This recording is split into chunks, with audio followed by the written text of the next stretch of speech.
పగల కాలపు మొదటి ఆరాధన పునరుద్ధాన దినము. ఈరోజు మార్చి నెల మొదటి ఆదివారము. దేవుని యొక్క సన్నిధిలో మనం పాల్గొని దేవుని ఆరాధించి పాడి ప్రభునామాన్ని మహిమపరిచి దేవుని మాటలు ధ్యానం చేసుకొని ఈరోజు మరలా మన ప్రియులు గౌరవనీయులు బంకా వెంకటరత్నం గారు మరి ప్రభునందు నిద్రించి ఉన్నారు. వారిని దేవుడు తన యొద్దకు చేర్చుకున్నాడు. ఈరోజు ప్రత్యేకంగా ఆదరణ కూడిక వారింటి వద్ద ఏర్పాటు చేయటం జరిగినది. పిల్లరా, మరి ఆదరణ కూడికలో ఈరోజు మనం నేర్చుకునే అనేకమైన ఆత్మీయ సంగతులు దేవుని వాక్యంలో ఎలాగున తెలియజేస్తా ఉన్నాయి. ఆ సంగతులన్నీ కూడా మీరు జాగ్రత్తగా వినండి, అర్థం చేసుకోండి. దేవుని వాక్యం ఏం చెప్తుందో, మరణం అంటే ఏంటో, మనిషి జీవితం అంటే ఏంటో ఈ లోకించినటువంటి ఒక వాక్యాన్ని మనం చదువుకోబోతున్నాం. ఈ కూడికకు ఉన్నటువంటి ప్రాముఖ్యత నేను కొంత సమయమే చెప్తాను, మీరు శ్రద్ధగా జాగ్రత్తగా వినండి. ఈ కూడిక విలువైనది, శ్రేష్టమైనది. ఎందుకంటే ఒక మనిషి జన్మదినము ఎంత ప్రాముఖ్యమో మరణ దినము కూడా అదే ప్రాముఖ్యము. ఈ లోకములో ఒక మనిషి జన్మదినము మానవ జీవితానికి సంతోషం. ఈ లోకములో దేవుని బిడ్డలుగా బ్రతికి ఈ లోకములో మరణించటం దేవునికి సంతోషం. ఎందుకు దేవునికి సంతోషం చెప్పండి? ఎందుకంటే ఈ లోకములో మానవ జీవితంలో మనిషి కన్నుమూసిన తర్వాత అతను మరి యొక్క జన్మలోనికి ప్రవేశిస్తాడు. అది దేవునికి ఇష్టమైన జన్మ, దేవుడు కోరుకున్న జన్మ. ఆ జన్మకు మరణం లేదు, ఆ జన్మకు మరణాయిక బాధలు లేవు, బలహీనతలు లేవు, రోగాలు లేవు, కష్టాలు లేవు. ఈ భూలోకంలో జన్మించిన ప్రతి మానవుడు ఏదో ఒక రోజున భూగర్భంలోనికి వెళ్ళాలి. తల్లి గర్భంలో నుండి ఒక మనిషి లోకంలోనికి వచ్చినప్పుడు ఆ మనిషిని దేవుడు ప్రేమించాడు. ఆ మనిషి పట్ల దేవుని ప్రణాళికలను దేవుడు నెరవేరుస్తూ వచ్చాడు. ఆ మనిషిని దేవుడు ఒక ప్రణాళిక చొప్పున ఈ లోకంలో పుట్టించాడు గనుక ఆ మనిషి పట్ల తన ప్రణాళికను నెరవేర్చుకోవాలని దేవుడు ఎన్నో ఆశలు కలిగి ఉంటాడు. పిల్లరా, మనము ఏ ఆశ కలిగి ఉంటామంటే ఈ లోకంలో జన్మించాము, ఈ లోకంలో పెరిగాము, ఈ లోకంలో పెద్దవాళ్ళం అయ్యాము, ఈ లోకంలో ఆ వయసు పెరిగిన తర్వాత జరగవలసిన క్రియలు కార్యాలు జరగాలి, అవి జరిగాయి, అనుభవించవలసినవి అనుభవించాం. మరి ఎవరో ఒకళ్ళు ఈ లోకంలో పుట్టారు, ఈ లోకంలో చాలా జీవితాన్ని మనం జీవించాం, పెద్దతనంలోనికి వచ్చాం. దయచేసి మీరందరూ మమ్మల్ని మాదిరిగా తీసుకోండి, పెద్దల మాట వినండి, పెద్దలను గౌరవించడం నేర్చుకోండి. ఇలాంటివన్నీ కూడా ఇతరులకు నేర్పే పద్ధతుల్లోనికి ప్రవేశిస్తారు. ఏదో ఒక రోజున దేవుడు పిలిచినప్పుడు ఆయన పిలుపునందుకొని ఈ లోకయాత్ర ముగిస్తారు. ఇది మానవ జీవితం. ఈ మానవ జీవితంలో దేవునికి ఇష్టమైన జీవితం ఏంటంటే ఈ లోకంలో బ్రతికుండగానే ఈ లోక జీవితాన్ని అనుభవిస్తూ సృష్టికర్త అయిన దేవునికి మహిమార్థంగా జీవించటమే దేవుడు కోరుకునే అద్భుతమైన జీవితం. ఈరోజు నేను ప్రతి ఒక్కరికి ఒక మాట చెప్తున్న ప్రియుల వాక్యానుసారంగా గమనించండి. మీరు ఏ ఆస్తి సంపాదించారు, మీరు ఎంతమంది పిల్లలను కన్నారు, మీరు ఎంతమంది ఆరోగ్యంగా ఉన్నారు, మీ సంతానం ఎంత, మీ బలగం ఎంత అని దేవుడు అడగటం లేదు, నేను అడగటం లేదు. ఈ లోకంలో పుట్టావు కదా, ఒంటరిగా ఉన్నా, 10 మందితో ఉన్నా, 100 మందితో ఉన్నా దేవుడు ఒకే ఒక ప్రశ్న అడుగుతున్నాడు. పర్సనల్గా నువ్వు రక్షణ పొందావా లేదా? పర్సనల్గా దేవునికి నీ జీవితంలో మొదటి ప్రాధాన్యతను ఇస్తున్నావా లేదా? పర్సనల్గా నీ సాక్ష్యాన్ని నువ్వు కాపాడుకుంటున్నావా లేదా? ఈరోజు ఇవి చాలా ఇంపార్టెంట్. ఈరోజు చాలా మంది భక్తులుగా ఉంటున్నారు కానీ సాక్ష్యాలు కాపాడుకోవటం లేదు. నానా రకాలైనటువంటి ఇష్టానుసారమైన తలంపులు నిర్ణయాలతో ఈరోజు మనుషులు బ్రతుకుతున్నారు. ఆ బ్రతుకు దేవునికి ఇష్టమైనది కాదు. ఒక సాక్ష్యం చాలా ప్రాముఖ్యమైంది. ఆ సాక్ష్యం ఈరోజు మనం కలిగి ఉన్నామా లేదా పరిశీలన చేసుకోవాల్సిందిగా దేవుని వాక్యం తెలియజేస్తా ఉంది. వెంకటరత్నం గారు మరి ఈ లోకంలో జన్మించాడు, జీవించాడు. మరి చక్కగా వారి వివాహ దాంపత్య జీవితం ముందుకు కొనసాగింది.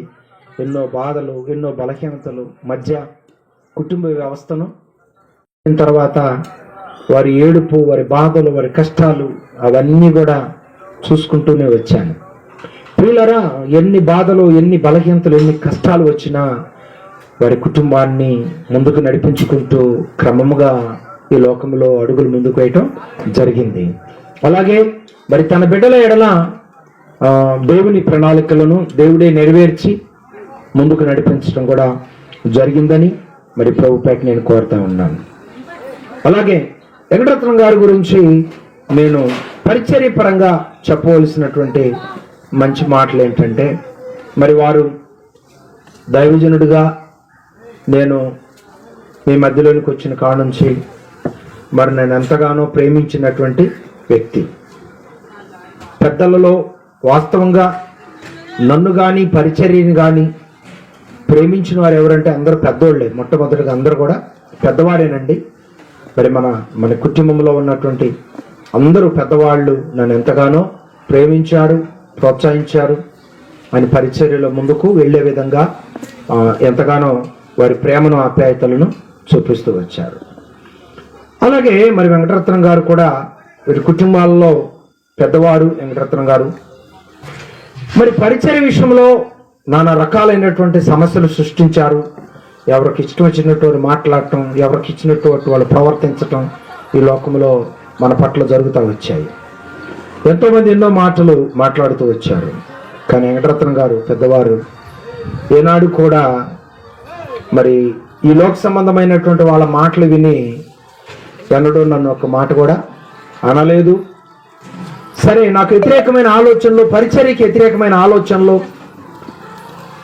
అతని దగ్గరికి వెళ్ళొద్దు, మనం ఇంకొక చర్చికి వెళ్దాం, ఇంకొక వ్యవహారం చేద్దాం అనేటువంటి తిక్కల ఆలోచనలు తన జీవితంలో ఎన్నడూ కలిగి ఉండలేదు. మరి నా పట్ల ఒక ప్రత్యేకమైన ప్రేమ కలిగి ఉన్నాడు. మనం ఒక నమ్మకత్వాన్ని కలిగి ఉండకపోతే సాక్ష్యం లేదు, ఒక నమ్మకత్వాన్ని కలిగి ఉండకపోతే సాక్ష్యం లేదు అనేటువంటి భావన పెద్దవారు కాబట్టి ఆ తలంపు ఆయనకు వచ్చింది. కాబట్టి ప్రియులారా, మరి పరిచర్యకు వచ్చింది మొదలుకొని ఇప్పటి వరకు మరి నన్ను ఎంతగానో ప్రేమించి ఒకే సాక్ష్యాన్ని కలిగి ఉన్నాడు వెంకటరత్నం గారు. మరి మొన్నటి హాస్పిటల్కి వెళ్తాడనగా మంచిగానే ఉన్నాడు. సండే ఉదయాన్నే ఆరాధనకు వస్తున్నాను, డాబుల మీద కూర్చొని అన్నాడు. వారు కనపడితే మాత్రం నేను త్వరగా పలకరించకుండా ముందుకు రాలేను, ఆగుతాను. ఎలా ఉన్నారు వెంకటరత్నం గారు? పెద్దవాళ్ళు ఎవరైనా సరే అక్కడ కూర్చొని ఉంటే వాడిని పలకరించి నేను ముందుకు వెళ్తాను. ఎందుకంటే ప్రియులరా, వాళ్ళతో నాకెందుకులే, వీళ్ళతో నాకెందుకులే అనే తలంపు కలిగి ఉంటే మనం మరొక జీవితాన్ని చూస్తామో లేదో. ఇక్కడ ఇప్పుడు మంచిగానే ఉన్నాం, కొంచెం ముందుకెళ్ళిన తర్వాత మనకేం జరుగుతుందో తెలియదు కదా. అందుకొరకని మనం ఎప్పటికప్పుడు ప్రియులారా సమాధానంగా ఉండడానికి ప్రయత్నం చేయాలి. మనల్ని ప్రేమించే వారిని ఎప్పుడు మనం దూషించడానికి, ద్వేషించడానికి, మోసం చేయడానికి మనం ఎప్పుడు ప్రయత్నము చేయకూడదు. అలాంటి మనసు కలిగిన వారు ఎక్కడున్నా వారు మచ్చలాగానే ఉంటారు. వారు దేవుని దృష్టిలో చెడ్డ సాక్ష్యాన్ని కలిగి ఉంటారని కూడా ప్రభుపేట నేను తెలియజేస్తున్నాను. కాబట్టి ఎంత అభివృద్ధి చెందినా ప్రియులారా గుర్తుపెట్టుకోండి, ఏం అభివృద్ధి చెందిన ఉపయోగం ఏముంది? మోసం చేసే మనసు ఏళ్లలో నుంచి ఎక్కడ పోయింది అనే సాక్ష్యం వచ్చింది అనుకోండి, ఉపయోగం ఏముంది? అందుకొరకని తినకపోయినా, ఉన్నా లేకపోయినా కుటుంబాన్ని ఏ విధంగానైతే కష్టాల్లో నష్టాల్లోనైనా కాపాడుకుంటూ వచ్చారో, సంఘంలోనికి ప్రవేశించింది మొదలుకొని సంఘంలో కూడా అలాగే సాక్ష్యం కలిగి ఉన్నారు, సావుకుని పట్ల బాధ్యత కలిగి ఉన్నారు అనేటువంటి సాక్ష్యం ఎవరైతే కలిగి ఉంటారో వారు ధన్యులు అని ప్రభుపేట నేను తెలియజేస్తున్నాను. ప్రియులారా, చాలా మంది అలాంటి మనసు కలిగి లేరు. ఇష్టానుసారమైన నిర్ణయాలతో నచ్చిన విధంగా అడుగులు ముందుకు వేసే భావన కలిగి ఉన్నారు. అలాంటి మనసు లేకుండా గౌరవనీయులు పెద్దలు వెంకటరత్నం గారు ఒక ప్రత్యేకమైన ప్రారంభం మొదలుకొని చనిపోయే వరకు ఒక ప్రత్యేకమైన బాధ్యత కలిగి ఉన్నారు. మరి ఎన్నో పర్యాలు నన్ను ఎంతో ప్రోత్సహించాడు. మరి వారిని బట్టి నేను ఎంతగానో సంతోషిస్తున్నాను. అలాగే పెద్దలలో మరి ఉజ్జలం గారు 21 మంది బాప్తిస్మం తీసుకున్నప్పుడు ఆ మొట్టమొదటి లిస్టులో ఉజ్జలం గారు ఉంది. చాలామంది పెద్దవారందరూ చనిపోయారండి, చాలామంది చనిపోయారు. మరి ఉజ్జలం గారిని బట్టి నేను ఎంతగానో సంతోషిస్తూ ఉన్నాను. ప్రియులారా, మరి బాప్తిస్మం తీసుకున్నది మొదలుకొని ఇప్పటి వరకు ఉజ్జలం గారు కూడా పెద్ద జీవితాన్ని కలిగి ఉన్నటువంటి బిడ్డ, ఒక నమ్మకత్వాన్ని కలిగి ఉన్నది. ఈరోజు ఈ విధంగా సాక్ష్యం చెప్పగలుగుతున్నానంటే వారు సాక్ష్యం ఈ విధంగా గ్రామంలో ఉన్న వారందరూ వినేదానికి అర్హులు. ఎందుకంటే నమ్మకత్వం చాలా మంచి విలువనిస్తుంది. ప్రియులారా, మోసం చేసే మనసు నువ్వు ఎంత అభివృద్ధి చెందినా అది మచ్చలాగే ఉంటుంది. మోసం చేసే మనసు ఉండకూడదు. ప్రేమించే మనసు కలిగి ఉండాలి, క్షమించే మనసు కలిగి ఉండాలి, అర్థం చేసుకునే మనసు కలిగి ఉండాలి, ప్రోత్సహించే మనసు కలిగి ఉండాలి తప్ప మోసం చేసే మనసు కలిగి ఉండకూడదని దేవుని యొక్క వాక్యం తెలియజేస్తూ ఉంది. మరి పరిచర్య ప్రారంభంలో నేను మొన్న కూడా చెప్పాను, మరి ఏం చేద్దాం, ఏదైనా ఒక మందిరం ఏర్పాటు చేసుకోవాలి అనే ఆలోచన కలిగి ఉన్నప్పుడు ఆ ఇంట్లో పెట్టుకుంటూ ముందుకు అడుగులేస్తూ ఉంటే అలా కాదు, ఏదైనా కొంచెం ఒక చిన్న ప్రార్థన స్థలాన్ని ఏర్పాటు చేసుకుంటే మంచిది అని భావించి వెంకటరత్న గారి కుటుంబం వాళ్ళకు దేవుడిచ్చినటువంటి ఆ స్థలం, పాతపాటిలో బావి దగ్గర ఉన్నటువంటి ఆ స్థలం, మంచి పెద్ద పెద్ద చెట్లు ఉన్నాయి. ఆ కుటుంబ సభ్యులందరూ కూడా వెంకటరత్న గారి ఫ్యామిలీ, అలాగే మరి మన కుటుంబ సభ్యులు వాళ్ళందరి యొక్క జయరావు గారి కుటుంబం, జయరావు గారు కుటుంబంలో ఉన్నటువంటి బిడ్డలు, వాళ్ళ పెద్దలు, జయరావు గారి యొక్క అన్నదమ్ముళ్ళు సంతానం, అలాగే వెంకటరత్న గారు వాళ్ళ యొక్క అన్నదమ్ముళ్ళు సంతానం, వారి బిడ్డలు, వీళ్ళు అందరూ కలిసి చక్కగా మరి అక్కడ ఉన్నటువంటి పెద్ద చెట్లను నరికి ఏమండి మంచిగా మందిరం ఏర్పాటు చేసి ప్రార్థన చేసుకునే దానికి అవకాశము కల్పించారు పెద్దలు. చూడండి, మరి వారు చనిపోయినా ఈరోజు వారి గురించి చెప్పుకుంటున్నామంటే మంచి పని చేస్తే తరతరాలు చెప్పుకుంటారు, మోసం చేస్తే ఎప్పటికీ కూడా ఆ మోసాన్ని చెప్పుకుంటారు. కనుక ప్రియులారా, మోసగాళ్ళు అని సాక్ష్యం పలికి చనిపోవటం కంటే కష్టాలైనా నష్టాలైనా నీతి కోసం, క్రమం కోసం, యథార్థత కోసం నిలబడి చనిపోయారు అని చెప్పుకోవటం నలుగురికి మాదిరికరంగా ఉంటుందని కూడా దేవుని పేట నేను తెలియజేస్తున్నాను.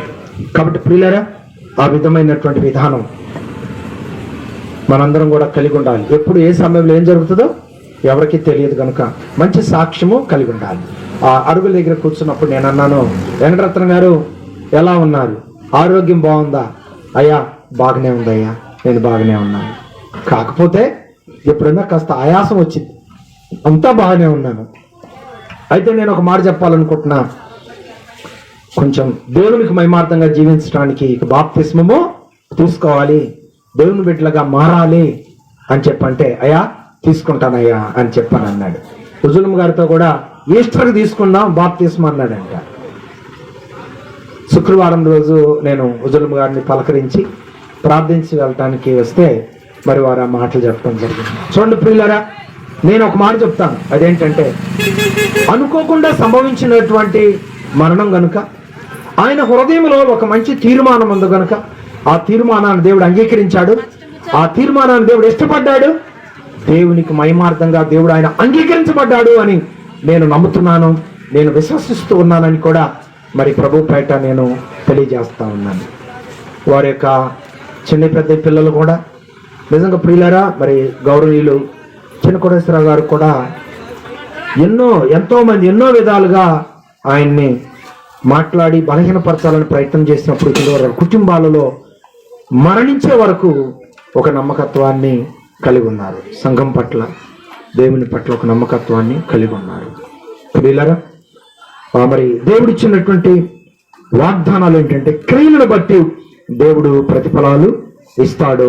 అందుకే మన క్రియలు దేవునికి ఇష్టంగా ఉండాలి, మన మార్పు దేవునికి ఇష్టంగా ఉండాలి, మనం దేవునికి ఇష్టంగా ఉండాలి. దేవునికి ఇష్టంగా ఉండాలని ఎందుకు చెప్తున్నారంటే, ఈ లోకంలో బ్రతుకున్నప్పుడు ఎవరికి చేతైన పనులు వారు చేసుకోవాలి. ఎందుకంటే మనం బ్రతకాలి, అలాగే మన అవసరతను తీర్చుకోవాలి. దేవుడిచ్చినటువంటి మన బంధువులకు కానీ, లేకపోతే రక్త సంబంధులకు కానీ, కుటుంబ ఆ పని ఏంటో చెప్పండి. ఏంటి ఆ పని? అతని గురించిన సాక్ష్యం, అతని మాదిరి, అతను వదిలిపెట్టిన వ్యవస్థ ఏదో ఒక రోజు అతని గురించి మాట్లాడుతూనే ఉంటది. అతను జ్ఞాపకం వస్తానే ఉంటాడు.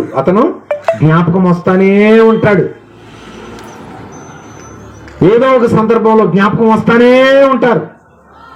మంచి జ్ఞాపకం వస్తుంది, చెడు జ్ఞాపకం వస్తుంది. మనం చెడు మాట్లాడినప్పుడు, చెడు చేయనప్పుడు దేనికి భయపడన అవసరం లేదు. ఆ విధానాలను అంటగట్టిన వారే ఏదో ఒక రోజున ఏడవలసిన పరిస్థితి వస్తుంది.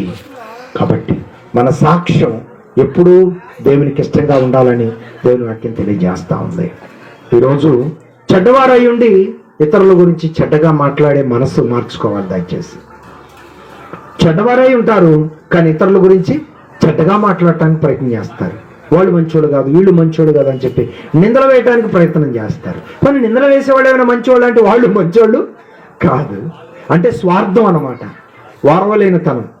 ఇతరులను ఏదో విధంగా చెడ్డ వ్యక్తులుగా మాట్లాడాలి, చెడ్డ వ్యక్తులుగా భావించాలని తలంపు కలిగినటువంటి వారు ఆ మనస్తత్వాన్ని మార్చుకోవటం మంచిది. దేవునికి మహిమార్థంగా బ్రతకటం మంచిది. అలాగే మారు మనసు, తిరిగి జన్మించడం చాలా మంచి అనుభవం. తిరిగి జన్మించడం అంటే ఏంటి? తప్పిపోయిన కుమారుడు తిరిగి మరలా తన తండ్రి ఇంటికి రావాలని తండ్రి కోరుకున్నాడా? పోయినాడు అంతే, పోవాలి, రాకుండా ఉండును గాక అనుకున్నాడా? ఏమండి, ఇప్పుడు మనం కూడా ఈ లోకంలోనికి ఎక్కడి నుంచి వచ్చాం? తండ్రి ఇంటి వద్ద నుండి వచ్చాం. తండ్రి పంపిస్తే వచ్చాం, కానీ మరలా తిరిగి మనం ఎక్కడికి వెళ్ళాలి? ఏదో ఒక రోజు మరలా తిరిగి తండ్రి వద్దకు వెళ్ళాలి. తండ్రి వద్దకు వెళ్ళినప్పుడు తండ్రి మనలను మెచ్చుకునే వారంగా ఉన్నామా? తండ్రి మనలను శిక్షించే వారంగా ఉన్నామా? ప్రశ్నించుకోవాలని దేవుని వాక్యం తెలియజేస్తాం. తండ్రి మనలను మెచ్చుకోవాలంటే మనం ఏం చేయాలి? తండ్రి చిత్త ప్రకారం ఈ లోకంలో బ్రతకాలి, జీవించాలి, నడవాలి. తండ్రి మనలను కోపగించుకొని అగ్నిలో పడవేయాలంటే ఎలా ఉండాలి? నీ ఇష్టం వచ్చినట్టు ఉండాలి. నీ ఇష్టం, నాకు ఇష్టమైంది రోడ్డు మీద కూర్చుంటా, నా ఇష్టం, ఓకే. నా ఇష్టమైంది ఇంట్లో కూర్చుంటా, ఓకే.